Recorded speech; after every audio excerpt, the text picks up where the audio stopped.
अस्सलाम वालेकुम नाज़रीन, मैं हूं आपका मेज़बान अब्दुर्रहमान। हदफ में आप सब लोगों को खुशामदीद। वज़ीर आज़म पाकिस्तान जनाब मोहतरम इमरान खान साहब अभी तक कोयटा क्यों नहीं गए? हज़ारा बरादरी के साथ उनके गम में और जो लाशें वहाँ पड़ी हैं, धरना वो दिया है, अभी तक उसमें क्यों शमूलियत इख्तियार नहीं की? और हमारी एजेंसियों ने एक मरतबा फिर क्या ऐसा कारनामा सर अंजाम दिया? वो कौन सी कॉल्स हैं जिन्हें ट्रेस आउट किया गया है और उसके बारे में बताया गया है कि अगर प्राइम मिनिस्टर इमरान खान वहां जाएंगे तो उनकी जान को खतरा है और उनके साथ साथ किन शख्सियात को खतरा है? आज की इस वीडियो में तमाम तर तफसीलात आपके सामने रखेंगे और बाकी आप अपने फीडबैक में हमें मजीद बताएंगे कि क्या होना चाहिए था और क्या नहीं। एजेंसियों ने अहम कॉल ट्रेस की है जिसकी वजह से वज़ीर आज़म कोयटा नहीं जा सके। पाकिस्तानी एजेंसियों ने भारतीय कॉल ट्रेस की है कि अगर इमरान खान कोयटा आए तो उन पर हमला हो सकता है। इसके बाद हज़ारा बरादरी के मुजाहिरीन की सिक्योरिटी भी साथ साथ सख्त कर दी गई है। सानहा मच के शोहदा के लवाहिकीन का धरना छठे रोज भी जारी है। मुजाहिरीन ने लाशों की तदफीन को वज़ीर आज़म इमरान खान की आमद से मशरूत किया, लेकिन वज़ीर आज़म इमरान खान ने हज़ारा बरादरी को वाज़े पैगाम देते हुए कहा कि वज़ीर आज़म को इस तरह ब्लैकमेल नहीं किया जा सकता। हज़ारा बरादरी आज ही तदफीन करे, मैं गारंटी देता हूं आज ही कोयटा आऊंगा।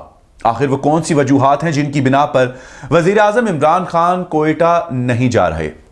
वज़ीर आज़म इमरान खान की सिक्योरिटी अभी तक क्लियर नहीं और ना ही उनको सिक्योरिटी क्लियरेंस मिली है। पाकिस्तान की एजेंसियों ने भारत की एक खुफिया कॉल ट्रेस की है कि अगर इमरान खान कोयटा आए तो उन पर हमला हो सकता है। इस कॉल को ट्रेस किए जाने के बाद हज़ारा बरादरी के मुजाहिरीन की सिक्योरिटी भी सख्त कर दी गई है कि खुदा न ख्वास्ता उन पर दोबारा हमला ना हो जाए।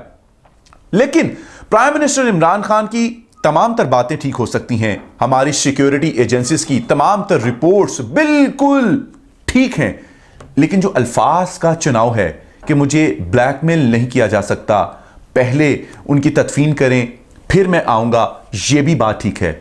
लेकिन मैं अपने प्राइम मिनिस्टर से यह पूछना चाहूंगा कि इस वक्त मेरे दिल में गम और गुस्सा है और मैं अपने सामने अपने भाइयों और अपने बाप की लाश के सामने बैठा हूं और पाकिस्तान की बेटियां बैठी हैं।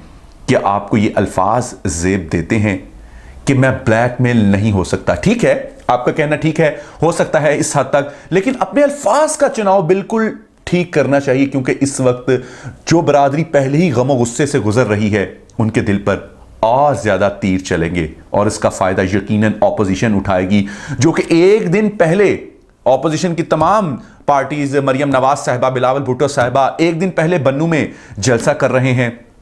उनके मुताबिक लाखों की तादाद में वो मजमा है और जलसागाह में लोग मौजूद हैं और हुकूमत के खिलाफ इस वक्त खड़े हैं और वहां ये नारे लग रहे हैं कि ऊपर काबुल नीचे पिशावर, और इसके साथ साथ एक मिनट की वहां खामोशी इख्तियार नहीं की जा सकती और अगले ही दिन वहां उनके साथ ताजियत के लिए पहुंच जाया करते हैं।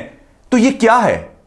आपको तो चाहिए था कि ऑपोजिशन को, तमाम जितनी भी जमातें यानी कि पीडीएम को तो चाहिए था कि अपना जलसा मौखर कर देते। प्राइम मिनिस्टर को तो आप कह रहे हैं कि ये फिरौन वाला दिल है और इसमें इस वक्त फिरौनियत वाला गुस्सा है, लेकिन क्या आपके अंदर वो रहम वाला मादा है? क्या आपकी जुबान एक जगह पर टिकती है कि एक तरफ आप कह रहे हैं कि प्राइम मिनिस्टर जो है फिरौन है और दूसरी तरफ आप एक दिन पहले ही जलसा कर रहे हैं, एक दिन पहले ही आप तमाम तर मामलात कर रहे हैं, नारे लगवा रहे हैं, पाकिस्तान के खिलाफ जुबान इस्तेमाल की जा रही है। आखिर आप पाकिस्तानी कौम को कब तक बेवकूफ बनाएंगे? इसका फैसला पाकिस्तानी अवाम करेगी और मुझे इंतजार रहेगा आपके मैसेजेस का नीचे कमेंट बॉक्स में।